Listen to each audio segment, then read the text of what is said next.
मित्रांनो, परत एकदा तुमचं या व्हिडिओमध्ये स्वागत आहे. मी Kamlakar Sonawane, SLPS private limited distributor. आज आम्ही केज तालुक्यातील होळ या ठिकाणी आलेलो आहोत. एका शेतकऱ्याला आम्ही भुईटा खत हे दिलं होतं आणि एकाच शेतामध्ये हे ऊस पिकाला आम्ही हे एक एकरचं शेत आहे आणि या 1 एकरच्या शेतामध्ये त्यांनी इथून इकडं जैविक खत त्यांनी वापरले आपलं भुईटा आणि माझ्या इथून इकडचं हे दुसरं खत त्यांनी वापरलेलं आहे. त्याची हाईट तुम्ही बघू शकता. भुईटा खताची इथपर्यंत आहे आणि या दुसऱ्या खताची बघा इथपर्यंत आहे. म्हणजे इतका फरक या ठिकाणी आम्हाला आल्याच्या नंतर पाहायला मिळाला. आता सरांचं नाव जाणून घेऊ. नाव सांगा सर. असुरबाब गोविंद गोपाळ घरे. बरं सर, तुम्हाला कसं वाटलं हे म्हणजे खत तुम्ही वापरल्याच्या नंतर? नंबर 1 खत आहे. बरं, खतामुळे रिझल्ट चांगला आहे.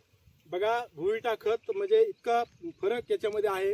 दुसरं खत त्यांनी कुठलंही याला वापरलेलं नाही, फक्त भुईटा खत त्यांनी वापरलेलं आहे. सर, तुम्ही समाधानी आहात का? समाधानी आहे. शेतकऱ्याला तुम्ही इतर शेतकऱ्याला काय सांगाल? खताचं लय रिझल्ट नंबर 1 आहे असं सांगू सगळ्यांनी. बघा याच होळ गावामध्ये अजून असे बरेच शेतकरी आहेत की त्यांना आम्ही भुईटा खत दिलेलं आहे. आम्ही त्यांचा बी व्हिडिओ त्या ठिकाणी करणार आहोत आणि आपल्याला ते व्हिडिओच्या माध्यमातून आपल्याला दाखवणार आहोत. सोयाबीनसाठी देखील खत त्यांनी वापरलेलं आहे. आपण बघणार आहोत. पलीकडेच त्यांचा प्लॉट आहे.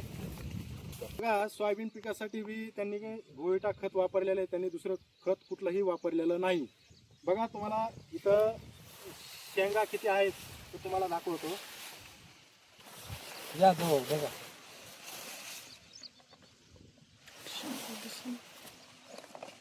बघा या सोयाबीन पिकाची वाढ किती झालेली आहे आणि आता ते शेंगामध्ये आलेलं आहे. इथं शेंगा बघू शकता तुम्ही. चांगल्या प्रकारे शेंगा पण लागलेल्या आहेत.